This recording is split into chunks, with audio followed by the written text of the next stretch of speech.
दोस्तों नमस्ते। इस वीडियो में कहानी का शीर्षक है बोहनी। उस दिन जब मेरे मकान के सामने सड़क की दूसरी तरफ एक पान की दुकान खुली तो मैं बाग बाग हो उठा। इधर एक फरलांग तक पान की कोई दुकान न थी और मुझे सड़क के मोड़ तक कई चक्कर करने पड़ते थे। कभी वहां कई कई मिनट तक दुकान के सामने खड़ा रहना पड़ता था। चौराहा है, ग्राहकों की हरदम भीड़ रहती है। यह इंतजार मुझको बहुत बुरा लगता था। पान की लत मुझे कब पड़ी और कैसे पड़ी ये तो अब याद नहीं आता, लेकिन अगर कोई बना बनाकर गिलोरियां देता जाए तो शायद मैं कभी इनकार न करूं। आमदनी का बड़ा हिस्सा नहीं तो छोटा हिस्सा जरूर पान की भेंट चढ़ जाता है। कई बार इरादा किया कि पानदान खरीद लूं, लेकिन पानदान खरीदना कोई खाला जी का घर नहीं और फिर मेरे लिए तो हाथी खरीदने से किसी तरह कम नहीं है। और मान लो जान पर खेलकर एक बार खरीद लूं तो पानदान कोई परी की थैली तो नहीं कि इधर इच्छा हुई और गिलोरियां निकल पड़ी। बाजार से पान लाना, दिन में 5 बार फेरना, पानी से तर करना, सड़े हुए टुकड़ों को तराशकर अलग करना क्या कोई आसान काम है। मैंने बड़े घरों की औरतों को हमेशा पानदान की देखभाल और प्रबंध में ही व्यस्त पाया है। इतना सरदर्द उठाने की क्षमता होती तो आज मैं भी आदमी होता। और अगर किसी तरह यह मुश्किल भी हल हो जाए तो सुपारी कौन काटे। यहाँ तो सरौते की सूरत देखते ही कपकपी छूटने लगती है। जब कभी ऐसी ही कोई जरूरत आ पड़ी जिसे टाला नहीं जा सकता तो सिल पर बट्टे से तोड़ लिया करता हूँ, लेकिन सरौते से काम लूं ये गैर मुमकिन।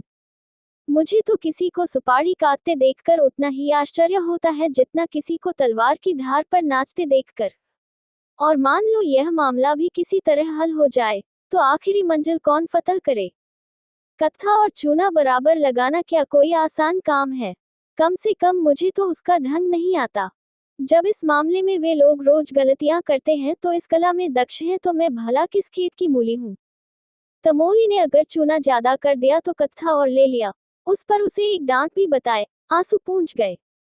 मुसीबत का सामना तो उस वक्त होता है जब किसी दोस्त के घर जाया, पान अंदर से आई तो इसके सिवाय कि जानबूझकर मक्खी निगले, समझबूझकर जहर का घूंट गले से नीचे उतारे और चारा ही क्या है।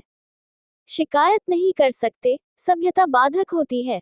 कभी कभी पान मुंह में डालते ही ऐसा मालूम होता है कि जीभ पर कोई चिनगारी पड़ गई। गले से लेकर छाती तक किसी ने पारा गर्म करके उड़ेल दिया, मगर घुटकर रह जाना पड़ता है। अंदाजे में इस हद तक गलती हो जाए ये तो समझ में आने वाली बात नहीं।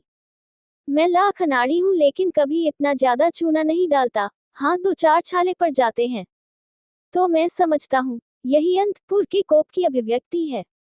आखिर वह आपकी जातियों का प्रोटेस्ट क्यों करें। खामोश बायकॉट से आप राजी नहीं होते, दूसरा कोई हथियार उनके हाथ में है नहीं। भावों की कमान और बरौनियों का नेजा और मुस्कुराहट का तीर उस वक्त बिल्कुल कोई असर नहीं करते जब आप आंखें लाल किए, आस्तीनें समेटे इसलिए आसमान सर पर उठा लेते हैं कि नाश्ता और पहले क्यों नहीं तैयार हुआ।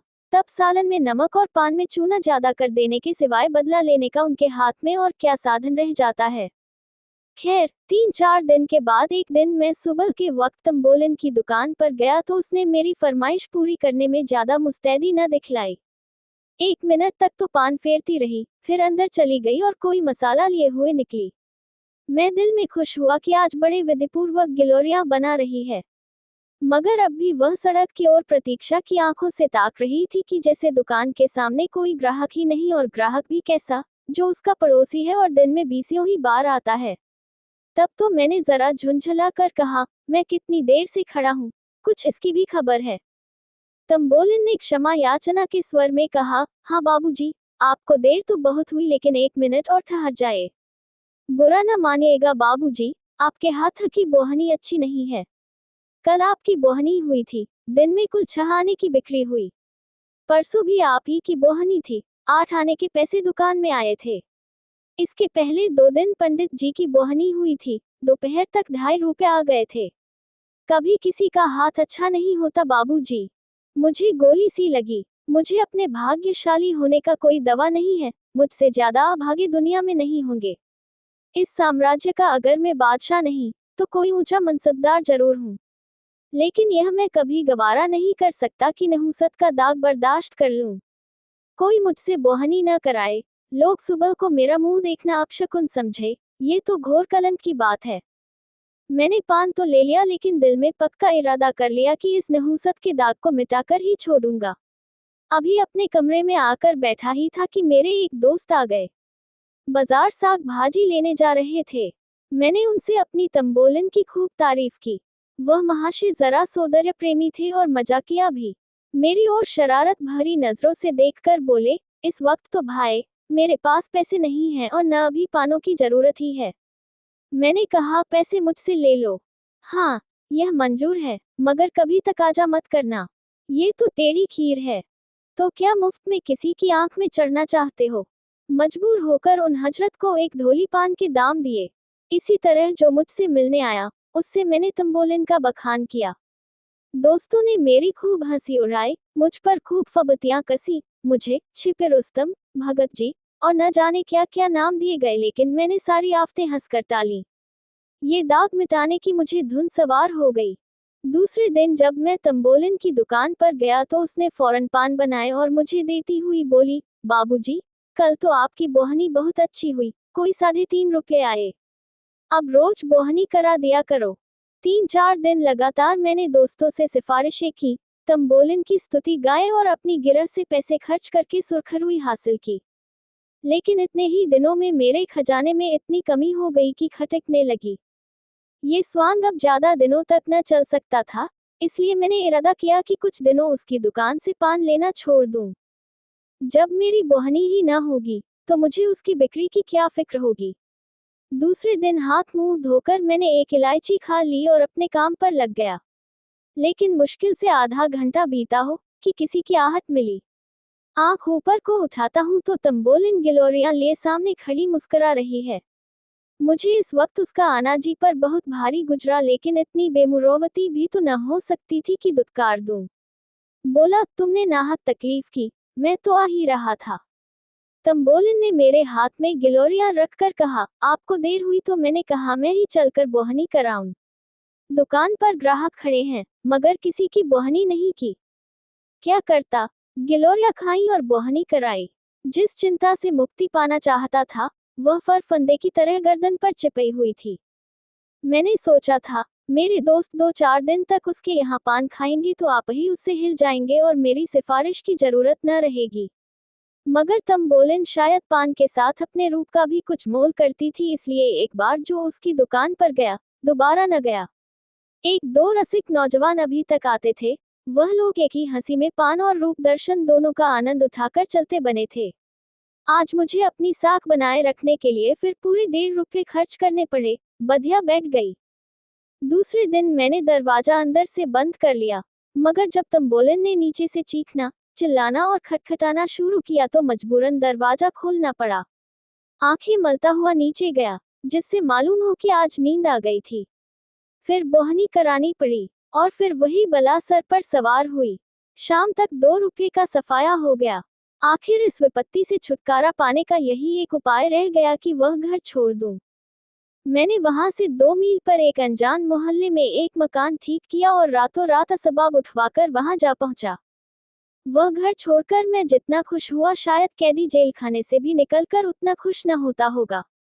रात को खूब गहरी नींद सोया। सवेरा हुआ तो मुझे उस पंछी की आजादी का अनुभव हो रहा था जिसके पर खुल गए हैं।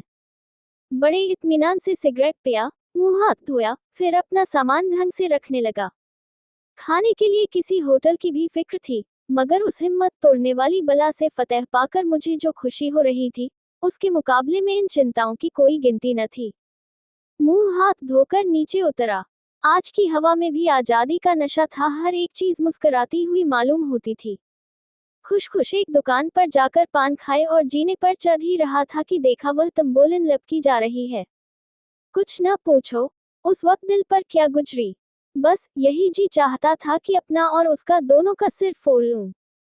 मुझे देखकर वह ऐसी खुश हुई जैसे कोई धोबी अपना खोया हुआ गधा पा गया हो। और मेरी घबराहट का अंदाजा बस उस गधे की दिमागी हालत से कर लो।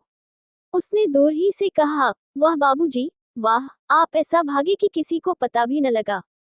उसी मोहल्ले में एक से एक अच्छे घर खाली हैं। मुझे क्या मालूम था कि आपको उस घर में तकलीफ थी। नहीं तो मेरे पिछवाड़े ही एक बड़े आराम का मकान था। अब मैं आपको यहाँ न रहने दूंगी।